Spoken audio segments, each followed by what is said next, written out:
So the GL450 had a little longer wheelbase, back seats fold down nicely if we haul our dogs and show dogs and stuff. So it's very versatile. What kind of dogs do you have? French Bulldogs and Australian Terriers.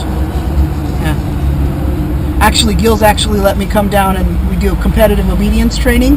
It's kind of a unique sport, but there's a lot of people who do it. And we used the showroom for a dog training session one Sunday.